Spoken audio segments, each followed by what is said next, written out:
মেলায় গেলে চারদিকে শুধু মিষ্টি গন্ধে একদমই থাকা যায় না, একদমই মিষ্টি মিষ্টি বাতাস। তো এসে গেলাম অবশেষে আমরা মেলায়। হ্যালো ব্রিয়ন, আসসালামু আলাইকুম। সবাই কেমন আছেন? আলহামদুলিল্লাহ, আমরাও ভালো আছি। তো এখানে ধামরাই, এটা ঢাকা জেলার ভিতরেই ধামরাই থানা। তো সেখানে আমার বড় আপুর বাসা। আমার আপু প্রায় এখানে 15-16 বছর হয় থাকে, বা তার বেশি হতে পারে।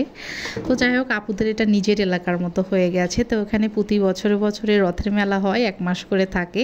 তো মেলার সময় আমার যাওয়া হয়, অনেক সময় যাওয়া হয় না। তো এইবার বাড়ি থেকে আসার পরেই মিহিমণি একদমই প্রতিদিন ভিডিও কল দিয়ে বর্ণকে বলে, বর্ণ চল মেলায় যাব, তুই যা যাবি তোকে আমি তাই কিনে দেবো। তো বর্ণর মন তো আর মানে না, সে একতরফা আমাদের উপর অত্যাচার শুরু করে দিয়েছে, চলো মেলায় যাব। তো এই যে অবশেষে মেলায় এসে গেলাম। আর এই ধামরা এলাকায় সব হিন্দু বেশি। তো এইখানে আসলে কেন জানি আমার মনে হয় যে একদম কলিকাতায় এসে গেছি।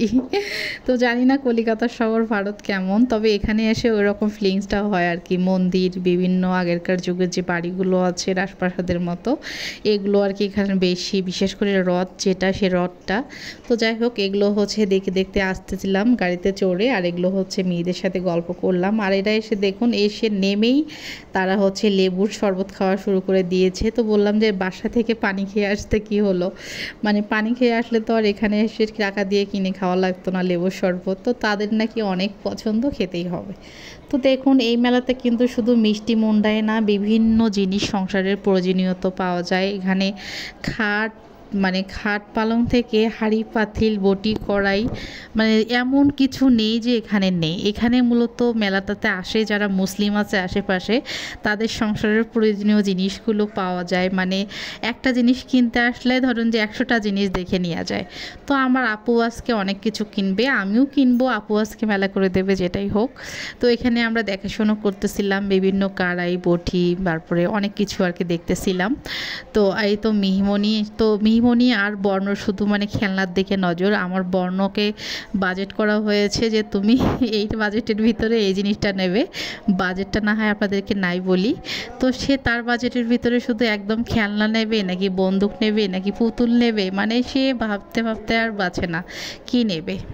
তো তার ব্যানারটাই আমরা আগে পূর্ণ করতেছিলাম, যে তোমার ব্যানারটাই আগে পূর্ণ হোক, তুমি আগে তোমার মনের মতো জিনিস নাও। তো তাদের বায়না তো জানেনি, ছোটো বাচ্চা নিয়ে মেলায় গেলে কিন্তু শুধু ঘুরতে দিন যায়। তো ঘুরতে ঘুরতে এক পর্যায়ে তাদেরও হচ্ছে কিছু একটা পছন্দ হয়েছে, তারা নিয়েছে। আর আমার টার্গেট ছিল আমি পুরা মেলাটা একদমই ঘুরে দেখব, কারণ এর আগে আমি অনেক বছর আগে এসেছিলাম। মানে প্রতি বছরেই তো মেলা হয়, কিন্তু আমার তো আর প্রতি বছরে আসা হয় না। তো যাই হোক, আমি চারপাশটা দেখতেছিলাম, আর মেয়েদের যেগুলো আইটেম সেগুলোর দিকে তো মেয়েদের চোখ যাবে, এটাই স্বাভাবিক। তো এক পর্যায়ে মিহিমণির পছন্দ হয়ে গেল, মিহিমণি এখান থেকে পুতুল নিয়ে নিল, তার মাথার ব্যান্ড ট্যান্ড, মানে সে যতগুলো ব্যান্ড নিয়েছে তার 1 বছরেও শেষ হবে না। তো যাই হোক, এই যে এদিকে বর্ণ বলতেছে, আম্মু আমাকে তাহলে আবার কি পুতুল নিয়ে দেবে? তাই বললাম না, তোমার বাজেট শেষ হয়ে গেছে, আর না। তো এই যে এদিকে দেখুন, এই যে এগুলো দেখলে কিন্তু একদমই খেতে মন চায়। টানা, এখানে তো মানে বাদামের টানা, তারপরে আনারসের মোরব্বা, চাল কুমড়োর মোরব্বা, এগুলো কিন্তু সব মেলাতে থাকবে। আর সন্দেশ, আমাদের এলাকায় ছোটোবেলায় মানে মেলায় যেতাম, এখনও সেই মেলা হয়, আমি অনেক বছর হয় যাই না। বর্ণ হওয়ার পরে বোধহয় একবারে গিয়েছিলাম। তো যাই হোক, সেখানে কিন্তু একদমই গোল গোল একগুলো সন্দেশ বিক্রি করতো। এটা একটা খেলে একদমই মানে কি বলবো, আর কোনো কিছু খাওয়ার রুচি থাকতো না। তো যাই হোক, সেটার কথা মনে পড়ে গিয়েছিল মেলায় যেয়ে, যে আমি ছোটোবেলায় মেলায় গেলে এগুলো করতাম। তো এদিকে এই যে দেখুন, সব কিছু 20 টাকা, এখানে সব কিছু লেখা আছে 20 টাকা। তো 20 টাকার মধ্যে চামিচ বাটি ফ্রিজ, যদিও এগুলো হাই কোয়ালিটি না, তবে 20 টাকার প্রোডাক্ট আর কী হবে, যেমনটা হয় তেমনই। তো এখান থেকে আমার আপু কিছু ফ্রিজ ট্রিজ নিল। তো এগুলো আমার আর পছন্দ না, আর আমি এদিকে শুধু ঘুরতেছি, মামপট দেখতেছিলাম। তো মামপট হচ্ছে ছোটো পুত্রের জন্য একটা নেব ভাবলাম। তো ছোটো পুত্রের যে মামপট, সেই মামপটটা এখানে নেই।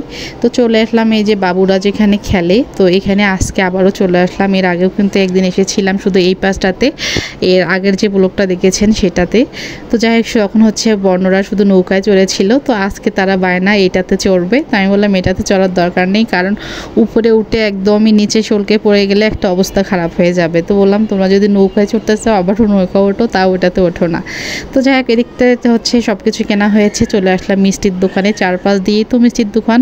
সবচেয়ে এই যে আমার ভালো লাগে এই যে হলুদ কালারের জিলাপির মতো, এটাকে ওরা হচ্ছে আম টান না কি যেন একটা বলে, এটা খেতে একদমই অসাধারণ লেগেছে আমার কাছে। তো আমার যেগুলো ভালো লেগেছে সেগুলো মিষ্টি নিয়ে চলে আসলাম বাসায়। তো কেমন লাগলো ছোট্ট ব্লগটি সবাই কমেন্ট করে জানাবেন। সবাই ভালো থাকেন, আল্লাহ হাফেজ।